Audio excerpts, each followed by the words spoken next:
ಭಾಳ ಇಂಪಾರ್ಟೆಂಟ್ ಆಗಿರ್ತಕ್ಕಂಥದ್ದು, ಯಾವ ಟೈಮಲ್ಲಿ ಇವರು ಓದ್ ತಗೊಳ್ತಾರೆ, ಎಲ್ಲರ ಸಪೋರ್ಟ್ ಇರುತ್ತಾ ಅನ್ನೋದು ಒಂದು ಇಲ್ಲಿ ನಾವು ತಾತ್ಕಾಲಿಕ ಮುಹೂರ್ತ ಫಿಕ್ಸ್ ಮಾಡಿರ್ತಾರೆ. ಯಾರೊಬ್ಬರು ಜ್ಯೋತಿಷರು, ಅವ್ರಿಗೆ ತಿಳಿದವರು, ಅವ್ರಿಗೆ ಪರಿಚಯ ಇರತಕ್ಕಂಥವ್ರು, ಆಪ್ತರು ಸೆಟ್ ಮಾಡಿರ್ತಾರೆ.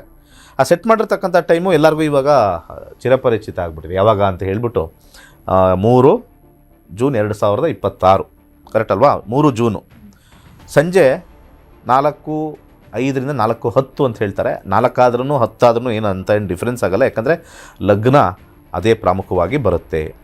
ಸೊ ಇದನ್ನು ನಾನು ಚೆಕ್ ಮಾಡಿದಾಗ ಇಲ್ಲಿ ತುಲಾ ಲಗ್ನಕ್ಕೆ ಇಟ್ಟಿದ್ದಾರೆ. ತುಲಾ ಲಗ್ನ ಅಂದರೆ ಅವರ ಲಗ್ನಕ್ಕೆ 7ನೇ ಮನೆ ಇಟ್ಟಿದ್ದಾರೆ. ಒಂದು ಅವರ ಲಗ್ನಕ್ಕೆ 7ನೇ ಮನೆ. ಇಲ್ಲಿ ಗ್ರಹಸ್ಥಿತಿಗಳನ್ನು ನಾವು ನೋಡಿದಾಗ ಇದು ಹೇಗೆ ಸಪೋರ್ಟ್ ಮಾಡ್ತಾರೆ ಎಲ್ಲರೂ ಅಂತ, ಆ ಟೈಮಿಂಗ್ ಅವೆಲ್ಲ ಮೂಲ ಜಾತಕದಲ್ಲಿ ಟೆನ್ಷನ್ಸ್ ಇದೆ ಅಂತ ತೋರಿಸ್ತಾ ಇದೆ. ಪಕ್ಕಾ ಟೆನ್ಷನ್ಸ್ ಇದೆ. ಅಧಿಕಾರ ಸಿಗುತ್ತೆ, ಟೆನ್ಷನ್ಸ್ ಇರುತ್ತೆ.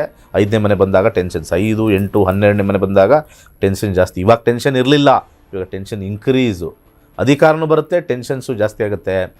ಪಕ್ಕದಲ್ಲಿರೋರೆ ಮೋಸ್ಟ್ ಡೇಂಜರಸ್ ಇವರು ಜಾತಕದಲ್ಲಿ. ಆಲ್ರೆಡಿ ಇದನ್ನು ಮುಂಚೆನೇ ಹೇಳಿದ್ದೀನಿ, ಸರ್ಕಾರ ಬದಲಾಗುತ್ತೆ ಗುರು ಹೋಗಿದ ತಕ್ಷಣ ಅಂತ. ಹಾಗೆ ಇಲ್ಲಿ 9ನೇ ಮನೆಯಲ್ಲಿ ಶುಕ್ರ ಬುಧ ಅಂತ ಹೇಳ್ತಾರೆ. ಆದರೆ ಇಲ್ಲಿ ಒಂದು ಸಮಸ್ಯೆ ಏನಾಗಿದೆ ಅಂದರೆ, ಈ ಒಂದು ಜಾತಕದಲ್ಲಿ 9ನೇ ಮನೆ ಭಾಗ್ಯಸ್ಥಾನದಲ್ಲಿ ಬುಧ ಶುಕ್ರ ಕೂತಿರಬಹುದು, ಆದರೆ ರಾಶಿ ಪ್ರಕಾರ ಕೂತಿದ್ದಾರೆ. ಭಾವದ ಪ್ರಕಾರ ಹಿಂದೆ ಶಿಫ್ಟ್ ಆಗಿಬಿಟ್ಟಿದ್ದಾರೆ. ಅವರು ಹಿಂದೆ ಶಿಫ್ಟ್ ಆಗ್ತಾರೆ ಅಂದರೆ 8ನೇ ಮನೆಗೆ ಶಿಫ್ಟ್ ಆಗಿದೆ. ಸೂರ್ಯನೂ ಕೂಡ 8ನೇ ಮನೆ, ಸರ್ಕಾರದ ಅಧಿಪತಿಯಾಗಿರ್ತಕ್ಕಂಥ ಸೂರ್ಯನೂ ಕೂಡ 11ನೇ ಅಧಿಪತಿ 8 ಕೊಟ್ಟೋಗಿದ್ದಾರೆ.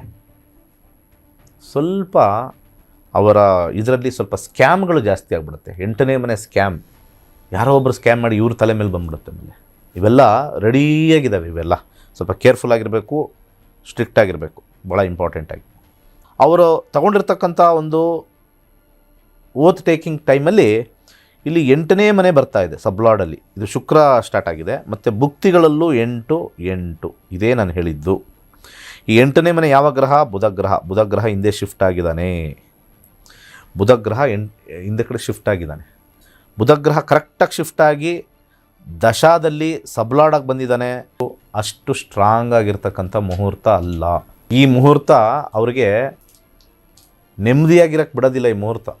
ಸ್ಟಾರ್ಟಿಂಗ್ 3-4 ತಿಂಗಳು ಅಷ್ಟೇ. ಯಾಕೆಂದರೆ ನಾವು ಅಂತರ್ಭುಕ್ತಿಯನ್ನು ನೋಡ್ತೀವಿ. ಅಂತರ್ಭುಕ್ತಿ ಸ್ವಲ್ಪ ಸೈಲೆಂಟಾಗಿರುತ್ತೆ ಸ್ವಲ್ಪ ದಿವಸ. ಅಂತರ್ಭುಕ್ತಿ ಇದು ಮತ್ತು ಇದು ಸೈಲೆಂಟಾಗಿರುತ್ತೆ. ಯಾವಾಗ ಶುಕ್ರ ಮತ್ತೆ ಸ್ಟಾರ್ಟ್ ಆಗುತ್ತೆ, ಮತ್ತೆ ಸೂರ್ಯ ಸ್ಟಾರ್ಟ್ ಆಗುತ್ತೆ, ಇನ್ನು 3 to 4 months ಟೆನ್ಷನ್, ಸಿಕ್ಕಾಪಟ್ಟೆ ಟೆನ್ಷನ್, ಪ್ರೆಷರ್ ಜಾಸ್ತಿ ಆಗ್ಬಿಡುತ್ತೆ.